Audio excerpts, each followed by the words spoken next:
All right, what's up? Back with just another kind of free form video. Don't really have any real plan script or anything for this one, but there's some topics that I wanted to cover for Madrid. Obviously, like I'm gonna make most of this. I wouldn't even say most, but a lot of this channel is gonna be like based on Real Madrid. It's the club that I follow the most. It's the club I know most about. So, one thing I wanted to talk about today is Franco Mastantuono and a bit more about how I can see this lineup working out. So, I think first thing to note is I think this is the 11 that Xabi Alonso is probably going to favor. The main difference I can see is Camavinga coming in, and if Militao is not fit, then Rudiger. But I think Militao is the better fit for a system that Alonso wants to play, and I think this works better. So before we get into Mastantuono, I think there's one important thing to talk about, and I think it's something that I didn't address fully in my initial Madrid video, but I think it's key because there's just a lot of chatter about it, and that's the press. So I think the lazy what's it called? The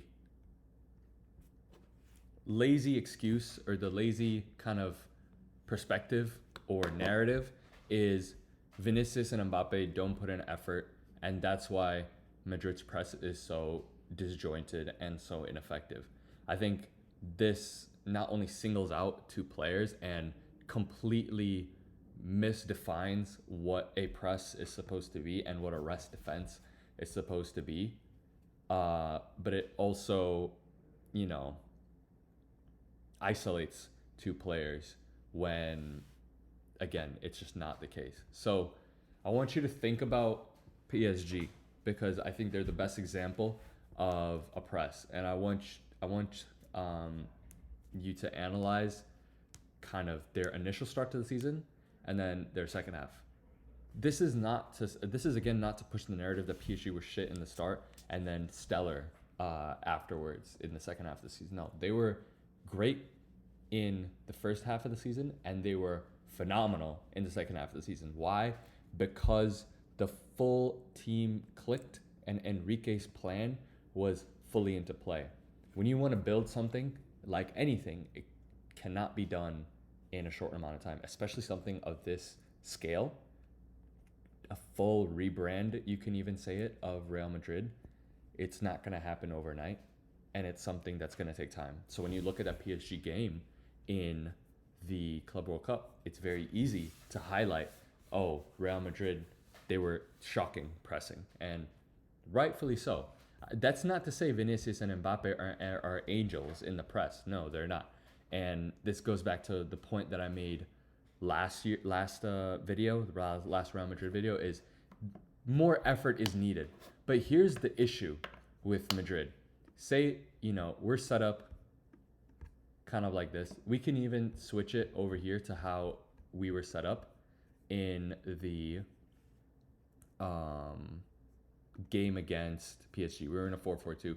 You can kind of ignore the players right now.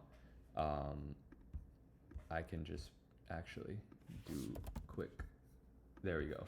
And we can pretend Carreras is Fran Garcia and so on and so forth. So a press isn't just, okay, whoever's closer to the ball, go run at the player and try to win the ball off. Say Hakimi has the ball in this position. Vinicius goes up here. What do you see in the lineup? It's very clear to see. There's a gap right here, right? Marquinhos would continue his run, step up in this position, or it would be Vitinha dropping in over here and vacate this. What does that do? Say Bellingham's in the middle. It forces Bellingham up here like this. What does that do? A big gap over here. And this gap is the most crucial part of kind of a rest defense. What a rest defense is when you're attacking, how ready are you? How prepared are you to lose the ball, not win it off the counter press, and face an opponent, opposition counterattack, or an opposition attack? That's what a rest defense is. You have players that are pushing out like this. You have Bellingham that's pushing, out in that position. A big gap. Huijsen's going to come up and press. It's constant gaps. What do you see here? The main issue is it's disjointed. Obviously, you need more effort from Vinicius and Mbappe. But the pressing structure is not set at all yet. It's been a month at the time of like the Club World Cup, less than a month, for Xabi Alonso to be with this side. This side is not known for press. They're known to sit in their low block and then counter their opponent and just outwork them. Look at the Juventus game. That's the great example of how Real Madrid want to play majority of their games. Obviously, against the bigger opposition, you need that press. Adding that on to what's already a decent rest defense when it's clicking and when it's working how it's meant to, that 5-4-1, it's only gonna prove dividends. It's only gonna be beneficial. So that's one thing I wanted to clear up. It's not just a Vinicius Mbappe issue. It's not just a they're not putting in that much effort and they need to do more. But you do more when you have a set plan of how to press. You look at PSG now. Back to PSG. Why does Dembele stand right at the 18-yard box and then rush the keeper? Why doesn't many of other teams do that? Why doesn't Bayern Munich do that at a higher level? Why doesn't Liverpool do that? Why doesn't Man City do that? Because that's not how their pressing structure is set. You look at Man City, and in fact, we can just quickly just bring it in here just for the visual. They're not gonna rush at the keeper and all that. What they do is Pep's new system, and this is another video that I want to make because I'm very intrigued by it. It's basically kind of like just ignore the player profiles here, but it's like a 2-1-6 almost. And then it's these aggressive triangles, one right here, one right here, one right here, one right here. That forces a counter press. And that counter press is how they win the ball back. They win the ball actively, when they're high up the pitch. But then when they're, it's an opposition goal kick, they're sitting back. They're sitting in this block almost. And you look at the treble season and all that midfield box with Haaland just floating, the wingers coming inside. It would be Grealish over here coming inside. It's overloading the middle, suffocating the opponent, and then attack. But also Pep's philosophy is you don't want to be in that position as much because you want to defend by having the ball. If you have the ball, that's the best form of defense. And that's what City were, dominant in possession. That's why they didn't need a press. PSG were not as dominant on the ball. As Man City, I would say. This is obviously they are very dominant on the ball. Look at the Bayern Munich semifinal game, especially before Musiala went out with the injury, especially that first half. How Bayern were able to suffocate PSG with their own press and dominate the ball and sit in PSG's half. Who won that game still? PSG. But it just goes to show that PSG have that plan to press. You have Dembele, you're using him as that guy that's pushing up the pitch and just pressing the goalkeeper immediately. It's not necessarily a counter press. It's more of a right when the opposition get the ball, press them, try to win the ball back. When the opposition tries to build from the back, which is so common nowadays in the sport, you don't allow them to do that. And that's how they win the ball. Why do you think they kick the ball right after at each kickoff? They kick the ball to the opponent because they want to just suffocate them. They want to make the pitch as small as possible, and that's how they're good with the press. They're not physically dominant. Look at the size of their midfield. João Neves, great player. Vitinha, great player. They're not physically dominant. They got overrun by that Bayern midfield. But they had both tactics, both ends of the pitch. And that's goes back to my thing of it takes time to develop this. It took time for Enrique to develop that press tactic that worked best for the player profiles. And it took time to pair that with their rest defense. It's going to take time for Alonso. Don't know how this press will work. You have machines in the middle of the pitch with Valverde, Bellingham, Tchouaméni, especially when Camavinga comes in.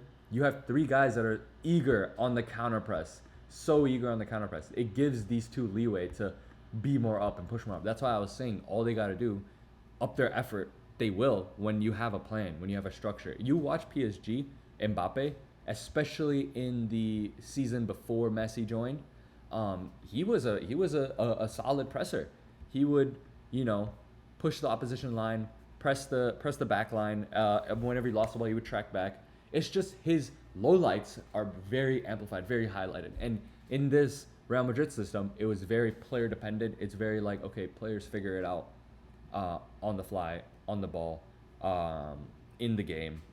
Ancelotti, it worked for him because you have such leaders on the pitch. In 21-22, when we won the Champions League, it worked so well. We have Kroos that can be that on kind of on the pitch coach in possession. You have leaders like Modric who are running for the team constantly. You have Benzema that's who can drop in and create that midfield overload. That's why the 4-3-2 is so good, because you have Benzema that's dropping in and playing that false nine role, adding a man in the midfield, adding the man. Madrid was a phase by phase build up in a counter machine. That rest defense was so good. Think about Alaba before the ACL tear, Militao before his 2 ACL tears. They're machines at the back that can run for the team. Carvajal providing that width constantly. It's like in all phases you're complete. In 23-24, it's same. You have Bellingham kind of not really, I guess you can even say playing a Benzema role, but in a different manner, more so in the midfield, more so as like that physical presence in this diamond, as you see right here, you know? And then you still have those runners. You would have Cruz still here, that on the ball kind of technician to lead the team on the pitch, because there's only so much, Ancelotti can do when he's on the sideline. There's only so much Xabi Alonso can do. That's the main reason he wants a midfielder. He wants a conductor on the field that can kind of command the team. But I think he's more than capable enough to do that from the sideline if he can build this up, if he can build this system well. So I think that's, a good piece on the press. It's a collective thing. It's, if Vinicius goes, you need to have somebody come in here. You need to have somebody cover here. It's like a whole system, a whole tactic. And that's what Xabi Alonso is going to develop. And it's going to take time. And you just have to be willing to give it that time. And paired with that, you will need more effort. But you need these players to buy in. And they will only buy in if they see that it's working. It's clear. It's with anything you do. If something's working, you're going to be more invested in it. So yeah, that's, I think, my piece on pressing. I think it goes for every single team, not just Madrid. I just think with how much Madrid's been highlighted with Vini and Mbappe being isolated in the press, I think it's not the correct narrative. So that's something that I wanted to clear up. But now I want to move on to how Mastantuano is going to be fitting in this team, because it's a very exciting player, left-footed right wing or something that Madrid have been like needing ever since Bale left the club. And so yeah, let's just get started. So we know Bellingham's out until October. It's a perfect time to integrate Mastantuano into this lineup. There's a couple ways that Xabi Alonso will use him. And I think when he does use him, it's crucial to have Camavinga, because it's crucial to have Camavinga regardless. But I think having him in the lineup will be huge, especially when Mastantuano is in, especially when he's getting acquainted. I think in possession, he's a player that's so comfortable coming inside. He's so technical on the ball. I think his passing does need a little bit of work, but his decision-making is really quick, really good. He's explosive. He has a good strike on him. And he's probably his best trait is his dribbling ability, kind of weaving past pairs. And I think he's going to combine so well with these two, being like that floating guy out here. You need somebody that's comfortable on this right wing to allow these two to operate and all that. With throwing Rodrigo in the mix, it's not to say he's a phenomenal player, Rodrigo, but it just makes it more difficult, because you have 3 players now that want to drift left and create, There's no player that's comfortable on this side. And you can tell one like, hey, Rodrigo, stay on the right side, which was what Ancelotti tried to do, but it's not naturally his position. Mastantuano is naturally in this position. It's going to work out really well. And you can probably have something kind of like this with Camavinga, not necessarily as a cam, but them two supporting the counter press as kind of floating 8s. You can have them up there as 8s. Vinicius and Mbappe, obviously. It also allows them to be more narrow. I think when we're a narrow side, pushing the line constantly, that's when we're most effective. You can have one of them drop in. Mbappe can drop in. Mbappe can float out here. Vinicius is comfortable in this channel. Mbappe is comfortable here. Mbappe is also comfortable here. They can flip-flop really well. And I think they will kind of start to gel a lot more, because now you're only worried about these two and they're only worried about each other. They can build on that. You look at the Barcelona like 4-3 loss and how the goals came with just constantly pushing that line. Vinicius provided 2 assists to Mbappe. They're both running into the same spaces, but when they combine is when they're most lethal. Even in the last 5 games in May, they were combining really, really well. And I think that will only get better and better. With an out and out right winger, it allows Mbappe to have the like complete reign of this middle of the park, and Vinicius can be more of that touchline guy. If Vinicius wants to come in, we have an even better on the ball fullback to push up, and I think the fullbacks will be key in holding with here. And I think Carreras is super comfortable just manning this left hand side and the width on his own. There's no exchange that needs to happen. He doesn't need to come in the middle. This also allows Xabi Alonso to play that 3-4-3 that he really wants to play. I think with Carreras out on this width, it gives Vinicius more leeway to be more forward, to be more productive. With Trent over here, not only do you have cover from Militao, Tchouameni drops in, but you have Valverde that's so good out wide, provides cover to Mastantuano because he's young. It's going to take time for him to get up to speed. But I think what he's shown at the Club World Cup, especially, it's good signs. It's good signs only. I think you can say he's a Messi type of player. I think his play style is very different. I think people just see Argentina and see right winger and see left foot and they're like, whoa, he's crazy. And obviously Lamine comparisons might come into fruition because they play for rival clubs. They're both on that right hand side. They're both 17, 18 years old. They're very different players. Mastantuano is very direct. He's comfortable coming in the middle and supporting the midfield.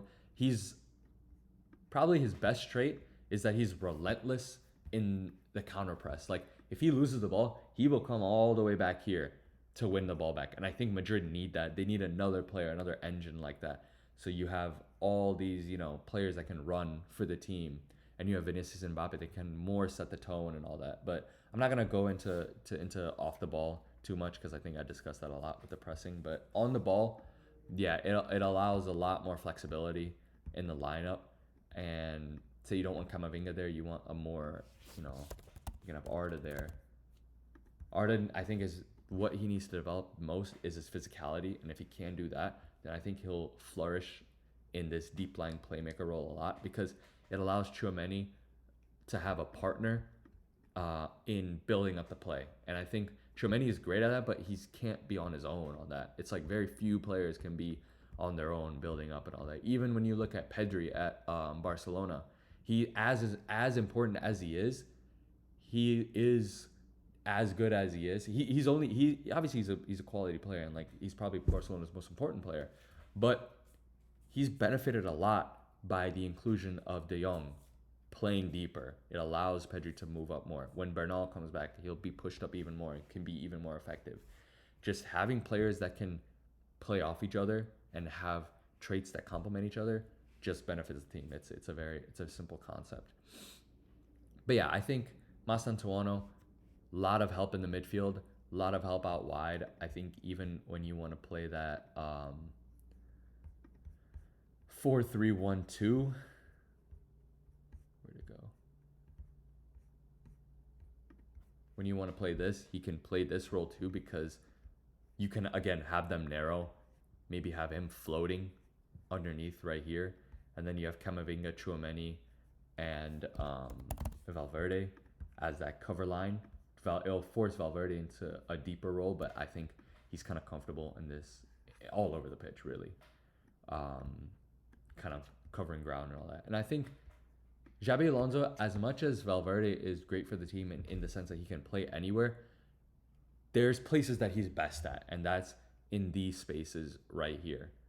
This right kind of half third is where he's best at. And I think Xabi Alonso will allow him to be here more often. We'll see less of Valverde going everywhere. Obviously he still will to cover ground and when we're getting hit on the counter, we'll see him as a guy that's rushing back. But Xabi Alonso wants to maximize his effectiveness, and I think that's what this kind of does. This system will kind of do. So yeah, I think Mastantuano will be a good inclusion, especially when Bellingham is out. I think he'll be used a lot. When Bellingham comes back in, and this can only really work when you have the press kind of determined and enabled and kind of fully realized.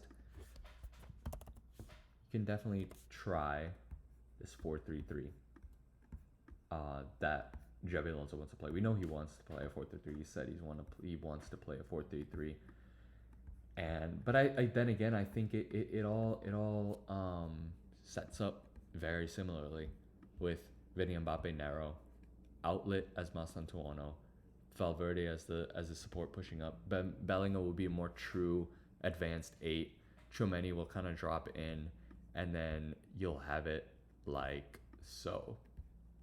Mbappe center, Vinicius over here, and then you have these like triangles that like build up again. You have maybe they can push up and play this sort of high line with the counter press being, fully engaged. Carreras and Bellingham very willing to run for the ball. When we know Vinicius' best trait is he's relentless. You want him to constantly attack his man. You want him to constantly put pressure on his man. What does that lead to? Obviously, he's going to lose the ball sometimes. He'll win a lot of times. He'll lose the ball sometimes. When you have this support behind him, it enables him to do much more and be much more effective. Mbappe, so much freedom. Mastantuano can be dedicated in the role, in the position, with Valverde as cover. When you have Militao back here, it allows Trent to kind of be more inside. Militao has actually played right back at Porto, which I mentioned in my initial video. It allows him to be more out wide over here and cover those spaces, and then our rest defense, going back to that, exactly how I had pointed out before in that 4-5-1. And you have Bellingham inside. You don't want to push Bellingham out here. He's just ineffective, wasted out here. You want Vinicius on that left-hand side. Think of Man City, what is going on? Man City, 2021, 2022 first leg, Real Madrid lost 4-3 away at the Etihad. Vinicius, the goal that he scored, came from him being on this left-hand side. And this is a spot that he's most comfortable dropping back into, When he's played in this role, and especially in like 23, 24, when we won the Champions League, he was afforded this role. And then it was, Bellingham, Cruz, Tchouameni, Valverde in that kind of midfield. Rodrigo, actually, and then Tchouameni would be back here. That was that kind of system, and that allowed Vinicius the leeway. Now, you want him to go kind of back to his winger form with Benzema. He's very comfortable in coming back over here and supporting this sort of space, but he's not the man to like fully commit. But then when you have, quality players like this, you don't have Fran Garcia anymore. You have Alvaro Carreras. You don't have Raul Asensio anymore. You have Dean Housen. They win the ball and immediately initiate Vinicius to play on that counter. And when Mbappe is just up here, he's floating, he's free. That's where the combination comes. Think of Mbappe's second goal against Barcelona in the 4-3 loss this year in the league. It came from ball being won here, Vinicius playing a Trivela pass into Mbappe and Mbappe scoring. That's where a lot of goals will come.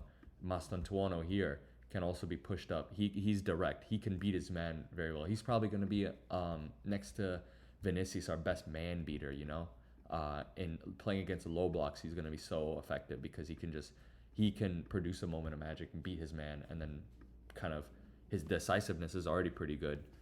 It's only going to get better with the quality of players that are around him, But yeah, I can see this being Real Madrid's kind of starting 11 moving forward. Even when Mastantuano fully develops himself, I wouldn't be surprised if Javi Alonso wants to set up more like this, and maybe you have Camavinga in those games. You want to be more hyper aggressive to push up, and you want to be more of a transition team.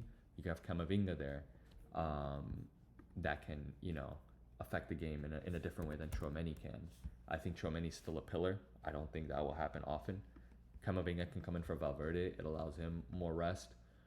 Keeping Ceballos is important. You just want that squad depth. Brahim is obviously great to have in attacking depth, especially coming in on this left-hand side, which I think he's much more effective on. For Vinicius, great cover. Keeping Rodrigo would obviously be really good, but I think working him into a starting role is difficult. I think it only happens if Vinicius really proves to be, his bad form really continues. Then obviously bring in Rodrigo, but Vinicius is just 10 times the player Rodrigo is when he's playing at his best, and half a season of poor games doesn't define one of the best players in the world. I think so. Yeah, I think I'm really excited to see how Mastantuano is integrated. I think he'll be integrated early with Bellingham's injury. So yeah, expect this from Real Madrid. I think this is a lineup that's going to be used very often. Yeah, I'll probably end it there. Definitely missed a couple things, but this was more of just like a rant, more of like a just whatever came to mind type of thing. I think moving forward, I want to do a Ballon d'Or video, kind of ranking the 20 best players, obviously the 20 nominees, and then doing my Ballon d'Or ranking. And then yeah, I want to do Man City analysis. I want to do a Liverpool analysis, but those teams are so active. Man City, I guess not as much, but those teams are pretty active in the transfer window still. So I kind of want to hold off and see what Liverpool do. If they bring in Isak, I think it tremendously changes how they will aim to line up. We've already seen like kind of how they want to implement Wirtz, how they want to implement Kerkez and Frimpong, Ekatike as well. I think that's a really good video. It's a really interesting squad that Liverpool building. Tottenham as well, I think, is going under the radar. That's a great team to talk about. I might just make like a Prem video overall about just exciting things to be excited about for like all the big teams and such. Maybe I'll do all 20 teams.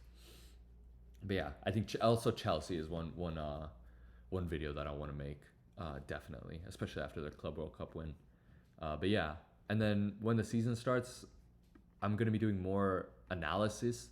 Obviously, with the off season, this is all like speculation. How I think this is more of my vision. That's why they're more freeform videos.